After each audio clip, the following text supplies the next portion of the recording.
नमस्ते। आप देख रहे हैं YouTube channel happy gardening with Chhaya. ये सारे जेड के प्लांट्स हैं। लोग इसे लकी प्लांट या कुबेर प्लांट भी बोलते हैं। इसे लगाने से घर में धन समृद्धि बनी रहती है, ऐसा कई लोगों का मानना है। इसमें कितनी सच्चाई है ये तो मुझे पता नहीं। मैंने जब ये प्लांट लगाया था तो ये सब कुछ मुझे तो पता भी नहीं था। पर ये प्लांट है बड़ा सिंपल और दिखता भी बहुत खूबसूरत है। इसकी पत्तियाँ छोटी होती है, उसके कारण ये बहुत खूबसूरत दिखता है। इसे लगाना बहुत ही आसान है और इसकी ज़्यादा केयर नहीं करनी पड़ती। विंटर यानी कि सर्दियाँ इस प्लांट के लिए डॉर्मेंट पीरियड होता है। स्प्रिंग में इसकी ग्रोथ तेज़ी से होती है। इस साल हमारे यहाँ सर्दियाँ कुछ कम ही थी, तो अभी फरवरी के फर्स्ट वीक में ही मैं इस पर कुछ काम करना पड़ेगा, तो आगे से इसकी ग्रोथ काफ़ी अच्छी होगी। यह देखो, नई ग्रोथ दिख रही है, नए पत्ते भी निकल रहे हैं। तो अब हम इस पर कुछ काम करना पड़ेगा। इसे फर्टिलाइज़र डालना होगा, प्रूनिंग करनी होगी, तो इसकी अच्छी ग्रोथ होगी और पौधे हमारे घने हो जाएंगे।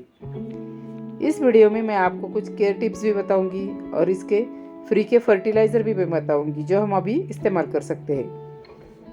तो अभी हम फर्टिलाइज़र देते हैं तो गर्मियों में पौधे तेज़ी से बढ़ेंगे। तो वीडियो को बिल्कुल भी स्किप किए बिना पूरा देखिए।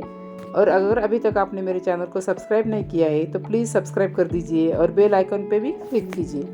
आप जब नर्सरी से ऐसे कोई प्लांट लाते हैं तो उसे लगाना बहुत ही आसान है। इसे अच्छी वेल ड्रेन सॉइल बनाइए। रिवर सैंड की क्वांटिटी कुछ इसमें ज़्यादा रखिएगी तो आपका प्लांट कभी ख़राब नहीं होगा।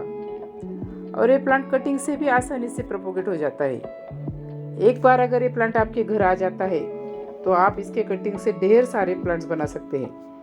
मैंने तो 30-32 साल पहले इसकी एक 5-6 इंच की कटिंग लगाई थी, तो आज मेरे पास इसके कम से कम 60-70 प्लांट्स बन गए हैं। और कितनी सारी कटिंग को मैंने अपने फ्रेंड्स को, रिलेटिव्स को दे दी है। गिफ्ट भी देती हूँ मैं इसे। इस प्लांट को बढ़ने के लिए सबसे ज़रूरी है सनलाइट। फोटोसिंथेसिस करके खाना बनाने के लिए धूप एक अहम फैक्टर है, तो कम से कम इसे 4-5 घंटे की धूप चाहिए। ज़्यादा देर मिले तो भी अच्छा है, लेकिन फुल शेड में इसे कभी नहीं रखना है, नहीं तो इस पौधे ऐसे लेगी हो जाते हैं। लेगी मीन्स इसमें दो पत्तियों में से ऐसे डिस्टेंस बढ़ता है, अंतर, तो ये दिखने में अच्छा नहीं दिखता। तो इसके पत्तियों का बीच का अंतर ज़्यादा बढ़ना नहीं चाहिए। पत्तियां जब पास पास आती है तो ये बुशी और अच्छा दिखता है। ये सक्यूलेंट है तो इसके पत्तों में पानी स्टोर रहता है। आप देख सकते हैं पत्तियां ऐसी थिक है इसकी, तो इसे पानी बहुत कम चाहिए। और मिट्टी भी अगर हम वेल ड्रेन बनाते हैं तो अगर आपसे कभी ओवर वाटरिंग भी हो गई तो पौधा कभी खराब नहीं होगा। ज़्यादातर पौधे ओवर वाटरिंग से खराब होते हैं। अगर पौधा पुराना हो गया है तो रूट बाउंडिंग से भी खराब हो सकता है, तो इस समय उसे रिपोर्ट करना ज़रूरी है। ये पौधा देखो मेरा कितना स्टेम इसका थिक हो गया है, लेकिन पॉट अभी छोटा है, तो ये 100% रूट बाउंड हो गया है। लेकिन मुझे इसका बोनसाई बनाना है, इसलिए मैंने इसका पॉट चेंज नहीं किया। तो अभी मैं इसको रिपोर्ट करूंगी और बोनसाई पॉट में लगाऊंगी। वो वीडियो भी मैं आपके साथ शेयर करूंगी। इस प्लांट को घना बनाने के लिए इसकी प्रूनिंग और पिंचिंग करना ज़रूरी होता है। समय समय के इसकी प्रूनिंग करने से पौधे बुशी हो जाते हैं और दिखने में भी अच्छे दिखते हैं।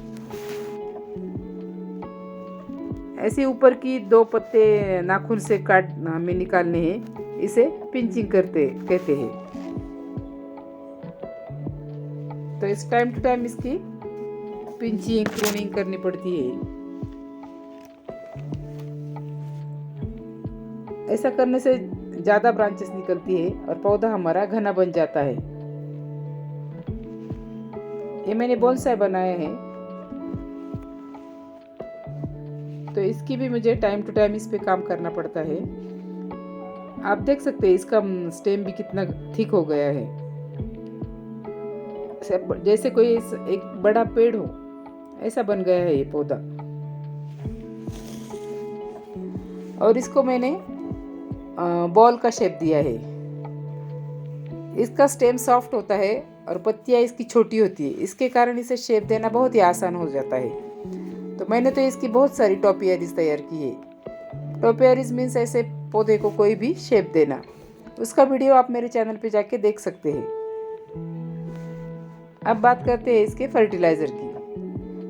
जेड प्लांट कोई फूलों वाला पौधा नहीं है, तो इस कारण इसे नाइट्रोजन रिच खाद चाहिए। इसके लिए अच्छी सड़ी हुई गोबर की खाद या वर्मी कंपोस्ट, कोई भी खाद आप दे सकते हैं, पर सब कोई अवेलेबल नहीं होता। और एक ऐसी चीज़ है जो हमें हमारे किचन में ही मिल जाती है, और वह इसमें फर्टिलाइज़र का काम करता है। ऐसा फर्टिलाइज़र मैं आज आपको बताने वाली हूँ। ये क्या है, आपने पहचान लिया होगा, यह धुली हुई चाय पत्ती है। हमारी यूज़ की हुई चाय बनाने के बाद जो चाय पत्ती हमारी रहती है वो है, और ये बिना यूज़ की हुई चाय पत्ती है। दोनों भी हम यूज़ कर सकते हैं। तो चाय फर्टिलाइज़र देने के लिए पहले हमें मिट्टी की अच्छी सी गुड़ाई करनी होगी।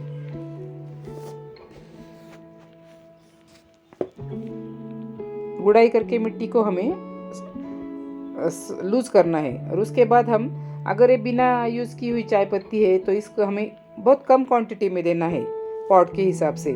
पाव चम्मच, आधा चम्मच, बड़ा है ज़्यादा तो आधा चम्मच। और ये जो यूज़ की हुई चाय पत्ती है इसको हम 1-1.5 चम्मच दे सकते हैं। लेकिन एक बात का ख्याल रखना है, चाय पत्ती को अच्छे से धोना है। 3-4 बार पानी के नीचे वॉश करके उसे सूखा कर रखना है। गीली चाय पत्ती भी आप कभी नहीं देंगे, उससे फंगस लग सकता है।